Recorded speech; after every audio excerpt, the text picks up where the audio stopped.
everyone? How is everyone this afternoon? Hopefully doing well and enjoying the conference so far. Love the claps. Keep them coming. Keep them coming. Well, I appreciate your time today, and my session is titled Taming the Compensation Chaos. I'm sure you're probably sitting there wondering, I wonder what this is all about. So hopefully will be an enjoyable session for everyone and continue on with some great tips and things to take back to your day-to-day. So to get started, at every conference I like to go to, I like to learn a little bit about my speaker. What gives you the right, Sheila Williams, to speak to us today about compensation chaos? So I'll start with a little bit about myself. So I come to you with 30 years of HR experience. I spent 14 years of my career working for a global steel manufacturing company, and I actually left that position in that company as their CHRO. I have had the great privilege of working with VisionLink as a senior compensation consultant for the last 5 years. And I would say I have a passion for total rewards and HR mentoring. Really enjoyed HRO, but really enjoy digging into and helping clients figure out and demystify compensation. I've had the opportunity to work with over 100 plus clients across all industries and all sizes. I also am very passionate about giving back to my profession of an HR leader and support and volunteer our local SHRM board, Society of Human Resource Management. One of the things that those who work with me will understand, I love photos. So you see kind of some of the things I enjoy doing. And I also love motivational quotes. So you might see a quote or two throughout my presentation that just tells you a little bit about the topic. So anyway, that's a little bit about myself, but let's dive right into the concept of compensation and the chaos that it ensues. So if you're sitting there as a business leader or an HR individual, you're scratching your head and you're saying, gosh, compensation or just employee labor costs in general is one of the largest costs of doing business. And I've got two quotes there, one from Paycor, one from Deloitte, two reputable sources. Both are saying somewhere between 50 and 70% of a business is tied to compensation. But yet, if we think about it, are we really going through the scrutiny of understanding what those labor costs are and how can we manage them? How can we package them in a way that's going to be meaningful and also give us a strong ROI on those dollars spent? So this particular slide is just a way to say, if you read through some of those words, essentially, that I have on the slide, there's a lot of elements of compensation, right? There's, you could consider benefits a piece of compensation, retirement, promotions, pay grades, pay transparency, annual increases, focal date increases. So compensation in and of itself has a lot of tentacles, right? And if you're not putting that in a complete, nice bow with a box on it with a compensation strategy, there's a lot of things that could fly afoul to all of that and create that chaos, essentially.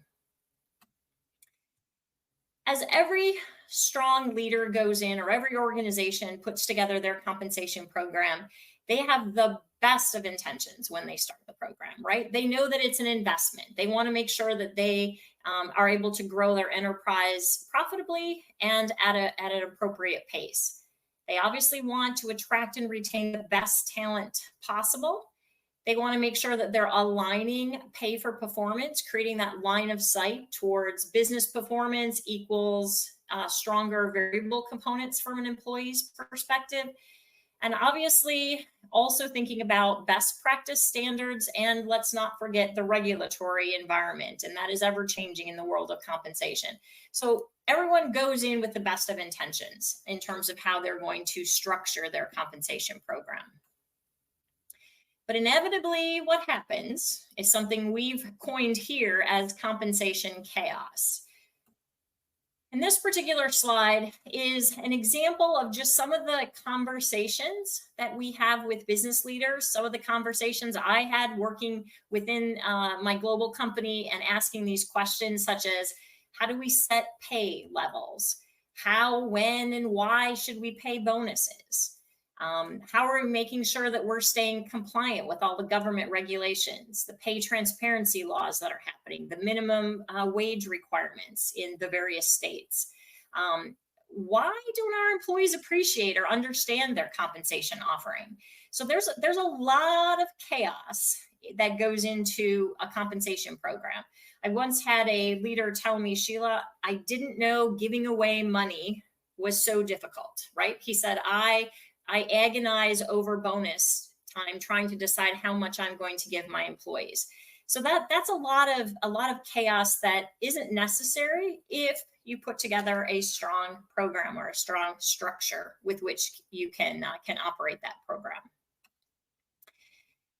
Another example here is we have an opportunity to speak with both CEOs and HR leaders. And CEOs and HR leaders may come at compensation pain points, maybe think about it in a little different way or have different priorities. But in reality, there is an intersection.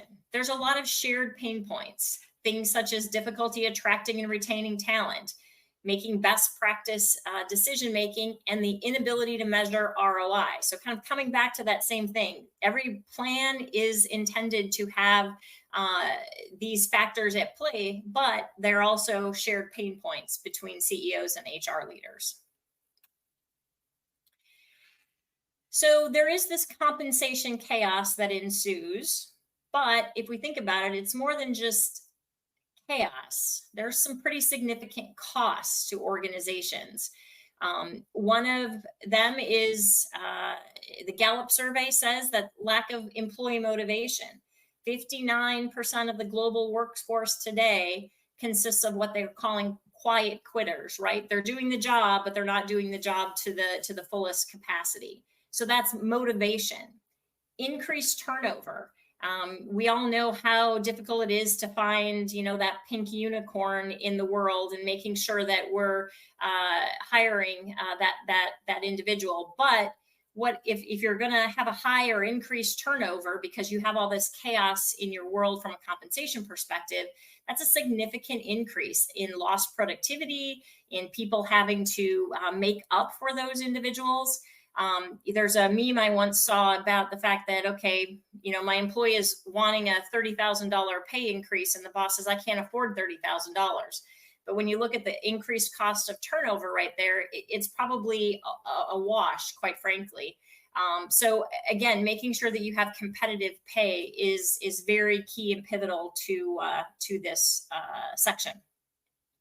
The other thing is poor customer experience. Companies that don't have or are seeing high turnover rates, let me put it that way, also see a high correlation to customer satisfaction. So one of, I believe it's Richard Branson's quotes about, take care of your employees and they'll take care of your customers rings true from that perspective.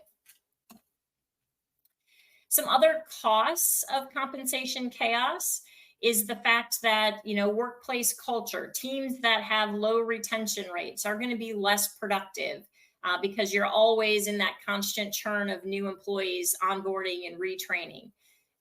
Employee performance, if you've got properly designed incentive plans, they can definitely increase overall performance because again, you've got that nice alignment between employees and what they're doing relative to what's happening in the business also.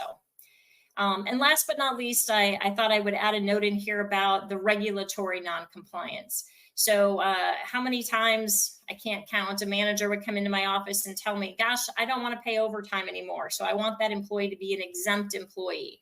And again, if you make those mistakes, they can turn into some hefty penalties. So again, making sure that you keep a keen eye to compliance issues as well. So we've gone through the types of compensation chaos. We've talked through the costs of compensation chaos, and now we kind of get to the consequences, right? So as as you're looking at these things from a shareholder's perspective, a shareholder of a company may be saying, gosh, I don't know if I'm spending money in the right spot. I'm spending a lot of money on compensation, but I don't know if I'm getting anything for that, right? They have a gut feel or an intuition that the expense is excessive. CEOs, they're battling retention issues, succession concerns, and a belief that perhaps maybe these bonuses that we're paying, are we really driving performance, or am I just giving an entitlement to my employees? From an HR leader perspective, HR leaders, I think, are in a lot of cases somewhat resource constrained. They are limited by the amount of budget or internal expertise that they have to kind of address some of these issues. Sometimes there's a lot of responsibilities, but there's not a lot of uncertain expectations. How are we going to manage these types of programs that we put in play? So they're dealing with some of those consequences also. And from an employee's perspective, if someone is not sharing what the compensation outcomes look like, they have no clear line of sight to, gosh, am I just here for the job, or am I here for a career? What does my career path look like? And let's be honest, in the world of AI today, or the internet, employees are doing a lot of their own research. I'm a accountant and I have 6 years of experience. What should I be paying? And they're not afraid to come in and actually bring you their research and say, okay, now what, right? So help me through that. I appreciate the note in the chat about career pathing. And I will tell you that, quite frankly, a lot of our time right now with our clients is spent helping them lay out that career path, because everybody wants to know what that next opportunity is, not only in terms of years of experience, in terms of career growth, but also in terms of pay. So I think that that's a real hot button right now, that if you're not thinking about it, you should definitely put that on your list. So all in all, the consequences of comp chaos lead to a low ROI, non-optimized value proposition from an employee's perspective, and there's just overall lack of accountability from that standpoint. The other thing that I thought would be helpful, and if some of you are out there and you're seeing some of these things that you're recognizing in yourself, you're not alone.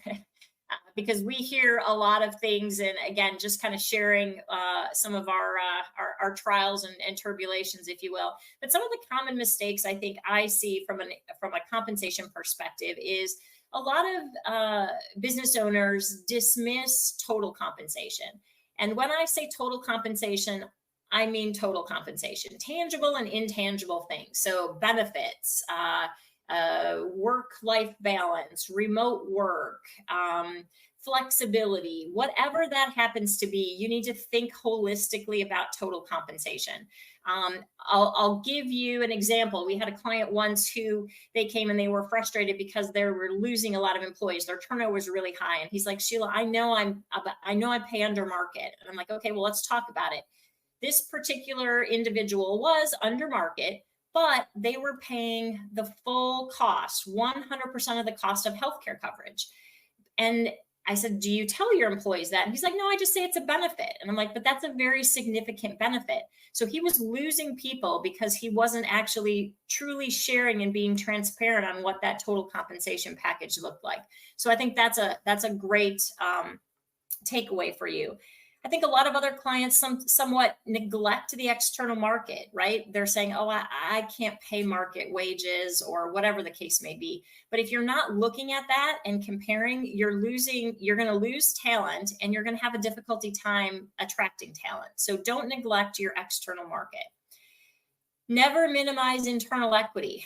How many times, in my career anyways, you hire new talent because they have a bright, shiny skill that you need, and you bring them in and pay them more than your existing employees that maybe don't have that bright, shiny need. And of course, they are going to talk at the lunch table or in a conversation, and you're going to find yourself in some hot water from that standpoint. So never underestimate or minimize internal equity. A couple of these next ones are some of my favorites. The copycat syndrome that says, hey, I want you to develop a bonus plan that is just like my competitor down the street.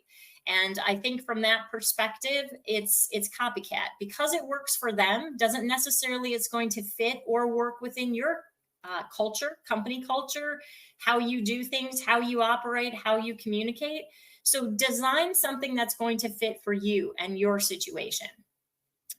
A lot of other times we find lack of consistency. I'm going to treat this situation this way, and if it happens again, it may or may not be different.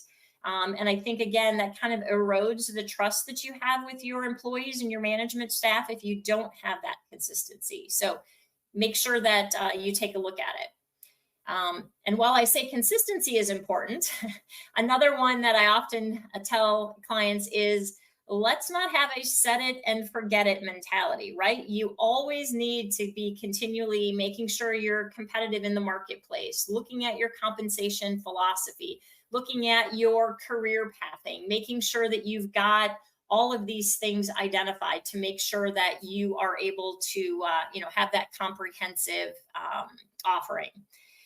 A lot of clients do not monitor the effectiveness, right? They put programs in place, but they never come back and actually track or measure, is it getting us where we need to be? So don't neglect monitoring where you're at as well. And then last but not least, and this is one that I'm a big proponent of, is a lot of times clients or companies or leaders fail to communicate. And in a lot of cases, I'm a big believer in transparency. And transparency means different things to different people. And I always say you can determine how comfortable you are with transparency. I don't mean you have to put a list of all your employees and how much everybody makes top to bottom. I'm not saying that. You need to find an amount of transparency that works for you. And one of the things that I have, and this is a slide that I use with a lot of clients, is, everybody is on this pay transparency journey, right? Sometimes pay is a very private employee to manager discussion. And I worked for an organization that's exactly what it was. I'm going to tell you this, but this is between you and I, and there was no forward looking. But I think as you start to open up and you start to benchmark your jobs, you start to share your pay philosophy with your employees and your candidates, and you're training your managers to be communicative when it comes to that compensation philosophy, or giving them the tools they need to answer questions around compensation, is so very powerful in terms of engagement and in terms of employees staying with the company. Because if all of this is a big secret, your pay, how you pay, what promotions, opportunities are available, what your incentive plans are, employees make stuff up in their minds, and the stuff they make up in their minds is a far more worse than the actual truth. So again, I think this pay transparency journey, it's different for every organization, but I feel the more you're able to be forthright with it, I think it'll work. And this is one of my own quotes that I like to tell clients. I think transparency isn't a risk, it's a strength, and it fuels both trust and it increases your engagement. So think about that as we kind of journey forward. So I've talked a lot about some of the compensation chaos, some of the concerns, some of the gotchas that happen. Now I want to spend a little bit of time on what we would consider a solution. And that solution is a system, as we're calling it. And it has what I like to say 6 different components that we feel are very important to a solid compensation system. The first one being some oversight, some accountable committee, be that the owner, be that a compensation committee, be that HR and finance, whoever, someone that can look after compensation and making sure that you're holding yourselves accountable to what you say you're going to do in regards to that. So first one is that committee. The second one is principles and standards, making sure that you have a strategy aligned pay philosophy, so that if you have a committee, you also have a philosophy or a strategy that you're going to follow. it allows you to have that connectivity between those two pieces. The other thing that's important in that principles and standards section is a lot of how are we going to do X? How are we going to do merit increases? How are we going to do promotions? What are we going to do if someone gets to the top of a salary range? Having those things kind of outlined and identified as principles or standards allows you to make sure that you're going to be consistent, because one of those things I mentioned as a downfall was consistency, but you're also going to be able to monitor your effectiveness on that. So principles and standards, the second most important feature. The third one is architecture. And architecture is kind of a broad category, but things such as benchmarking your job so you know where you are at relative to market, making sure that you have pay bands or grades in place, making sure you've got career pathing. You know, if you're an individual contributor moving into a supervisory position, into management, what does that look like? How does your pay change? How does your incentive opportunities change? So really having a scalable pay architecture will help you, minimize the inconsistencies or the questions that ensue with regards to that. Then we move over into balanced incentive plans. So again, making sure that you have and you're aligning your rewards on an individual basis with company performance and making sure that that line of sight is there. Not only from a short-term perspective, so year over year annual bonuses, but also from a long-term perspective. So key leaders in the organization, those that are tasked to move the business forward and to grow the business, they should have some long-term skin in the game, so to speak, to make sure that they're focused on the right activities. So making sure you have balance from an incentive perspective. This next section is one that I, again, am very passionate about when it comes to employee clarity and management clarity, making sure that you're engaging your employees and educating your leaders on what your compensation philosophy is. To make sure that you've got that alignment is key and important. I can't remember how many times a manager would come to me and they're like, okay, Sheila, what am I going to do? And we'd walk through it. We'd talk through it. He'd go and deliver the message to his employee. And I'm thinking about one person in particular. And I said, so how did it go? And he's like, well, I don't know. I just told him, you told me this is what we could do. And I'm like, that's not exactly true. So I said, we talked about it together. So making sure that your managers, your business leaders understand compensation and they are educated enough to answer employees' questions. Because if they don't get the questions asked of their leaders on compensation, they're going to assume they don't know what they're talking about. And then it erodes that trust and that transparency. So engage and educate is very key and pivotal. Accountability, making sure, again, that you are tracking and you can measure your performance to make sure that you are understanding your ROI. What does that look like from an accountability standpoint? So holding yourself accountable to increasing ROI is important, and being able to share that with your operating committee and saying, here, this is the spend you gave us, here's how we used it, and here's how it has increased or changed our turnover rate. So again, making sure that you can connect the dots and share the story. So all of these things are going to create growth partners or engaged employees. They're going to have a strong ROI and also going to be very accountable. So to get from chaos to clarity, 3 outcomes that we're looking for are those 3 that I mentioned: growth partners or engaged employees, a strong ROI, and accountability. So we've also kind of put this visual in place. And again, the goal of that wheel of 6 things that you're doing, it's a continual circle, right? You're always coming back to and saying, what can we improve upon? What can we change? How can we be more transparent? And that's going to move you from the lower left, that compensation chaos that we mentioned, and it's going to move you closer to clarity, which is in the upper right. And by doing so, you're going to increase your employee engagement and increase your shareholder ROI. So again, it's a continual flywheel. It doesn't happen overnight, and it does take concerted effort and attention in all of these areas. So with the thought process coming back to the consequences of compensation chaos and thinking about how do we get to clarity, you're doing things such as creating alignment with your shareholders, your CEO, your leaders, and your employees. You're exuding confidence in being able to do all of those things. You're being very proactive versus reactive, and you're increasing awareness and increasing transparency. So it inevitably is going to provide greater clarity for all of those individuals, and your employees are going to have that connection and that tie. So measure progress. Like I said, it's not something that happens overnight. It does take a series of cycles, if you will. But a couple of things that we have encouraged with our clients is we've created a compensation assessment.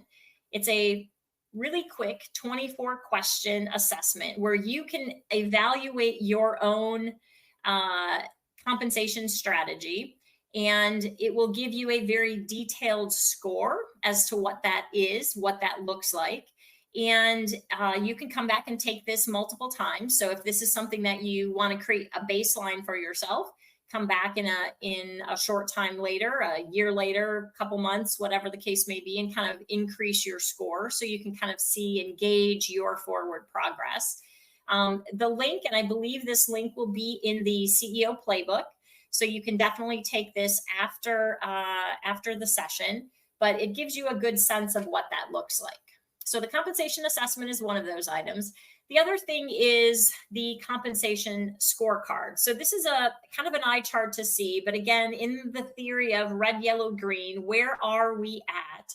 This allows you to identify the measures that are relevant in your organization. So there's things in here such as turnover. There are things such as revenue per employee, profit per employee, comp ratio score, employee engagement score. There's lots of things that can be tracked and measured.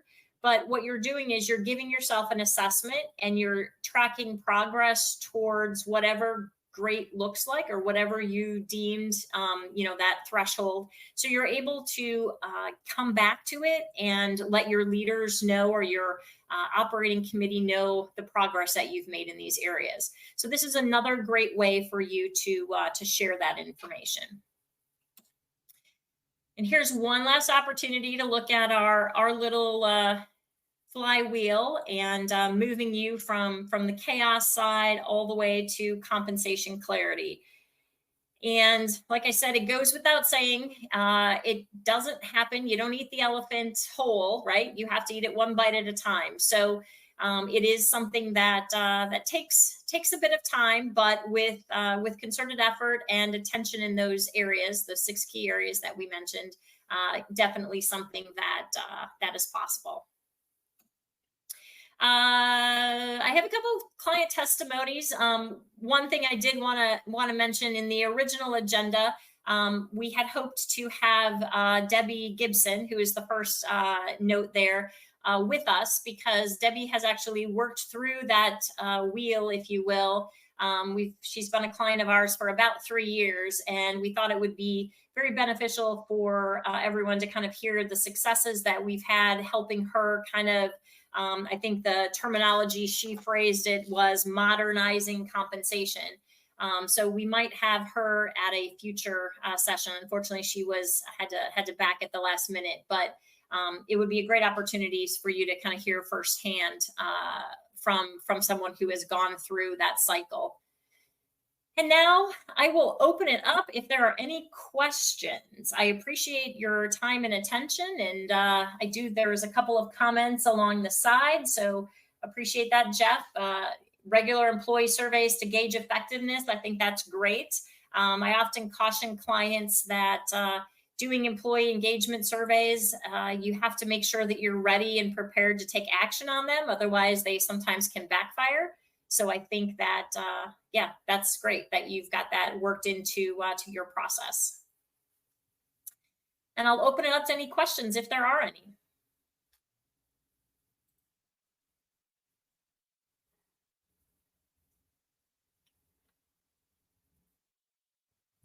Hey, Sheila, it looks like we have a couple of questions in the Q&A tab. Okay. Are you interested in having me stay on stage to read those off to you, or do you want to just find them yourself? You want to know what? I just clicked over there so I can see them. Okay, perfect. So I'll I'm let good. you take it I'm away good. then. Okay, fantastic. And if there are any other questions, please feel free to chime in here. But first one here, help me understand why compensation and pay transparency is a good thing. So that's a conversation that we get at, or a question we get asked quite frequently by some of our clients that are coming to us. If you stay up to date with what's happening in the world these days, right? A lot of states are enacting pay transparency laws, which means if you're going to operate or do business or look for talent in that state, you need to provide the pay range, the most appropriate pay range for various positions. So what I think it does is it kind of does a couple of things. It level sets expectations. Hopefully, you're not wasting your time interviewing a candidate, get all the way to the very end, and then you realize that they're outside of your pay range. So I think it does, in a lot of cases, open up and make hopefully some things a little easier. Obviously, pay transparency has also created some negatives from an employer's perspective, because they have to openly say, this is what I'm willing to pay for this position. And sometimes they may not have their internal candidates at that level yet. So that's one of the gotchas I think I mentioned as well. Never underestimate internal equity. And so that is also opening up, maybe on the negative side, some things with pay transparency. Let's see. Another question we had here: during COVID, we had to increase our starting pay rates to get new employees, but that has created compression with my legacy employees. How do I address that? Yeah, that's an interesting one. And I'll tell you that that tends to be a longer term kind of correction or fix, but making sure that again, you're being very thoughtful when you bring new employees in to make sure that those internal equities do not exist. We've got a couple of clients that I know, we've actually worked pretty steady on how we can make changes to the job offer process on the front end so that it kind of minimizes that on the back end. But again, if this isn't something that you're focused or paying attention to, this can get out of hand quite quickly. Let's see, a couple of other questions. Let's see, I'll go all the way. Oops. So 2 questions here. Job fit is so critical to employee happiness, production, engagement, and helps with retention. What do you suggest as a tool to help with these things mentioned above? That is a good question. I think when it comes down to, right, employee happiness, production, engagement, all of those things are,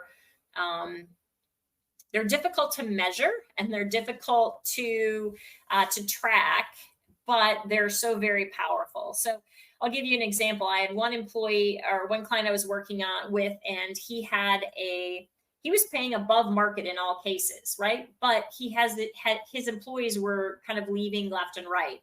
And he's like, I don't understand. I'm above market, and I'm like, well, the answer to that question could possibly be, are there management issues, right? Because employees will leave a company because of their manager, or they will stay because of their manager. So sometimes, even if compensation is at the highest level, it's not worth it to some individuals. So, I think I've had clients who have done skip level meetings to maybe get to some of that transparency and kind of figuring it out. But I think just having the opportunity to share and the opportunity to ask questions in that open environment goes a long way. Let's see. Jeff has a question here. What would you recommend for compensation for 1099 workers outside of hourly pay?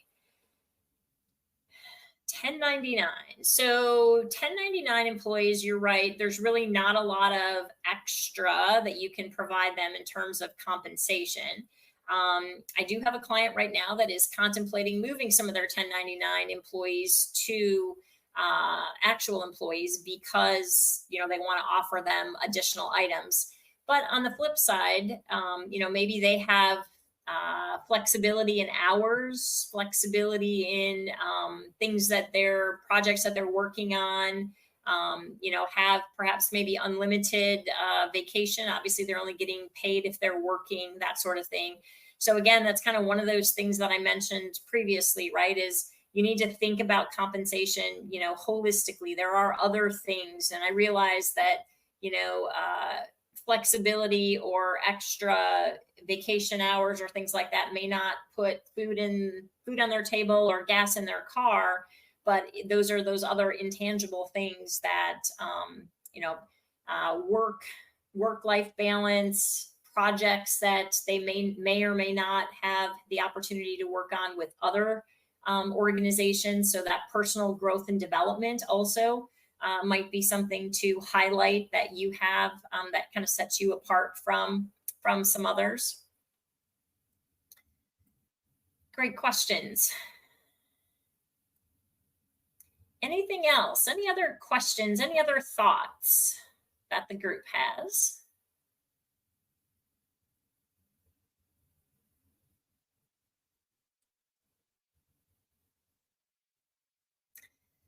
Okay, looks like 2 other questions out here that I can address. I struggle paying at market rates because I'm a small business, but I want to reward my employees when the company makes money. How do I do that? So a lot of times when we're kind of working with entrepreneurial type organizations or startups, right, they have a difficult time in being able to maybe pay, like this individual says, at market rates. So what they do is they'll end up paying a little below market base pay, but they'll have a very high variable component. So the pay mix is lower base, which is fixed. And again, from an entrepreneurial organization, wanting to keep your fixed costs, relatively low is ideal until you kind of start that progression of growth and making, sizable income. So that might be a way of addressing that issue, right? You have help me be profitable, and then I will help and we'll share in that profitability from a variable pay perspective. So you're not giving all of your earnings away, if you will. And then I think there's one more question here that talks about, I agree with everything you said, but where do I start?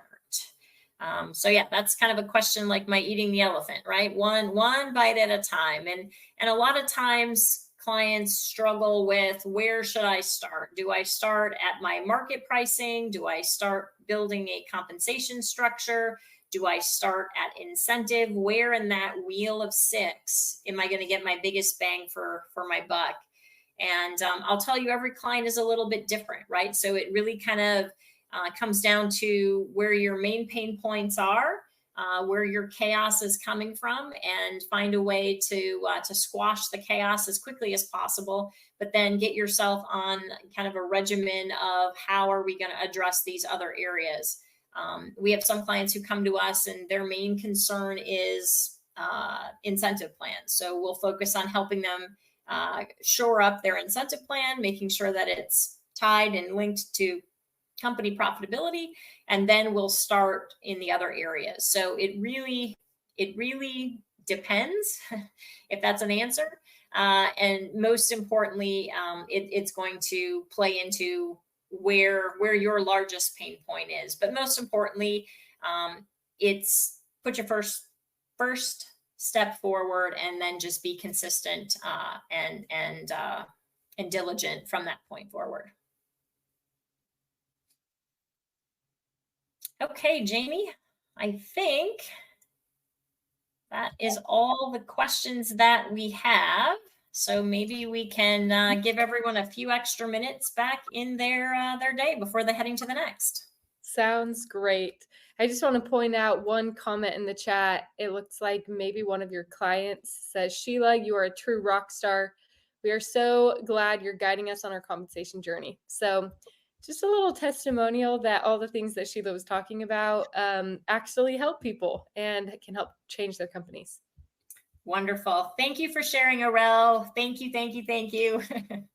All right. Thanks everyone Have for a coming. wonderful day, guys.